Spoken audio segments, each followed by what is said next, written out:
Hello வணக்கம் நண்பா, இது உங்கள் லோகநாதன். ஆக்சுவலாக இந்த செட்டு வந்து பார்த்தீங்க அப்படின்னா பாடலின்னு சொல்லி ஒருத்தர் வந்து கொண்டு வந்து கொடுத்தாரு. அப்போவே கழட்டி செக் பண்ணோம். ஸோ செக் பண்ணினதில் நம்மளுக்கு வந்து ஐசி கம்ப்ளைண்ட் இருந்துச்சு.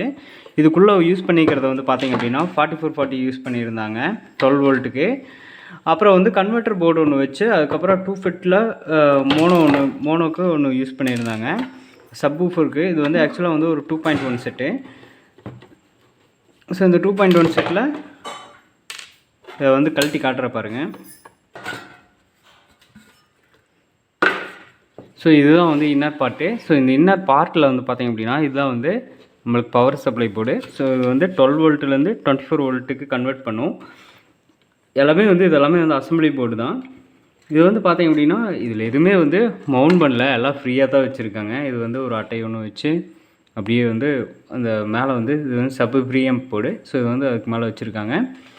சப்வூஃபர் போர்டு, இது வந்து சப்புக்கான ஐசி போர்டு. இது வந்து பார்த்தா அப்படின்னா நம்மளுக்கு 4440 ஐசி யூஸ் பண்ணி 2 ஸ்டீரியோ பிரிச்சுருக்காங்க. ஸோ நம்மளுக்கு கம்ப்ளைண்ட் வந்து இந்த 4440 ஐசி தான். சுத்தமாக வந்து சவுண்டு வரல. ஸோ இதை கழட்டி ரிமூவ் பண்ணிட்டு நம்ம வந்து ஐசி முதல்ல மாற்றலாம். ஸோ நான் ஆல்ரெடி வந்து ஐசி டெஸ்ட் பண்ணிட்டேன், அது ஐசி போயிடுச்சுன்னு சொல்லிட்டு அவன் வந்து இன்றைக்கி ஐசி வாங்கிட்டு வந்திருக்கோம். ஸோ இந்த காம்பனன்ட்ஸ்லாம் வாங்கிட்டு வந்திருக்கோம். ரெண்டு 4440 ஐசி 2 வாங்கிட்டு வந்திருக்கோம். அது இல்லாமல் 2 கெப்பாசிட்டர் வந்து வாங்கிட்டு வந்திருக்கேன் 1000 mAhல. ஸோ ரிப்ளேஸ் பண்ணிட்டு அப்படியே வந்து நான் ஐசி ரிப்ளேஸ் பண்ணுறது அப்படியே சொல்கிறேன். ஃபஸ்ட்டு இந்த ஹீட் சிங்கை வந்து ரிமூவ் பண்ணிக்குவோம். நம்மளோட ஐசி இது தான். ஸோ இந்த ஐசி வந்து ஃபஸ்ட்டு வந்து ரிமூவ் பண்ணுவோம்.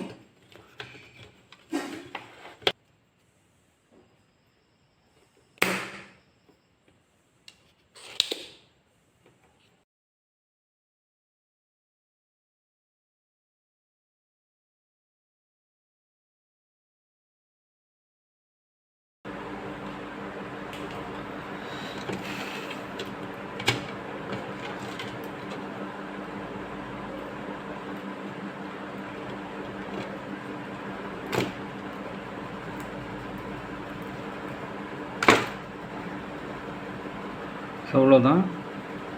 பழைய ஏசி வந்து ரிமூவ் பண்ணிட்டோம். புது ஏசி மாட்டுறதுக்கு முன்னாடி லைட்டாக வந்து இந்த இதில் வந்து அப்படியே வந்து சுரண்டி விட்டுட்டு, ஸோ இந்த பின்னு மேலே மட்டும் அப்படியே லைட்டாக சுரண்டி விட்டுட்டு அப்படியே வந்து சால்ட்ரிங் பேஸ்ட்டை லைட்டாக வச்சுக்கலாம். அதுதான் வந்து நம்மளுக்கு ஃபைனஸ்ட்டாக ஒட்டும். ஸோ அந்த எட்ஜில் மட்டும் லைட்டாக வந்து காயம் பண்ணி விட்டுட்டு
ஃபுல்லாக வந்து கம்ப்ளீட் பண்ணிட்டோம்.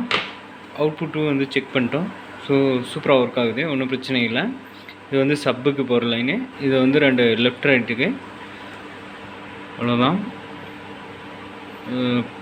அவங்க கொடுத்த மாதிரியே வந்து நம்ம அசம்பிள் பண்ணிட்டோம். அசம்பிள் பண்ணிட்டு ரிட்டர்ன் கொடுத்துடலாம். 2 ஐசி மட்டும் மாற்றிருக்கோம். ஸோ இதுதான். ஸோ இந்த 2 ஐசி மட்டும் மாற்றிருக்கோம். லெஃப்ட் ரைட்டோட 2 ஐசியுமே மாற்றிட்டு இப்போ வந்து புது ஐசி போட்டு அசம்பிள் பண்ணி உள்ளே ஃபிட் பண்ணிட்டோம். இந்த செட்டு வந்து பார்த்தோம் அப்படின்னா ஒரு டாடா ஏசியில் இருந்த செட்டு. ஸோ அது வந்து டிசி பவர் சப்ளைங்கிறனால நம்ம வந்து இதுலேருந்து டிசிலேருந்து எடுத்திருக்கோம் 12 வோல்ட் டிசி. ஸோ அந்த டிசிலேருந்து வந்து பார்த்தோம் அப்படின்னா டெஸ்ட் பண்ணிட்டோம். ஸோ ஃப்ரண்ட்டில் எல்லாமே டெஸ்ட் பண்ணிட்டோம். அந்த ஐசி ஃபிட் பண்ணினது எல்லாம் வந்து ஸ்பீக்கர் கொடுத்து அவுட்புட் எடுத்து செக் பண்ணிட்டோம். ஸோ 2 லெஃப்ட் ரைட்டு, அது மட்டும் இல்லாமல் வந்து பார்த்திங்க அப்படின்னா ஒரு சப்புக்கு எல்லாமே வந்து டெஸ்ட் பண்ணிட்டோம். டெஸ்ட் பண்ணினதுக்கப்புறம் வந்து பார்த்திங்கன்னா அவங்க எப்படி கொடுத்தாங்களோ அதே மாதிரி வந்து பேக் பண்ணிட்டோம். சவுண்ட் டெஸ்ட்டெல்லாம், சவுண்டு குவாலிட்டியெல்லாம் நல்லாவே இருக்குது, குவாலிட்டியாக இருக்குது.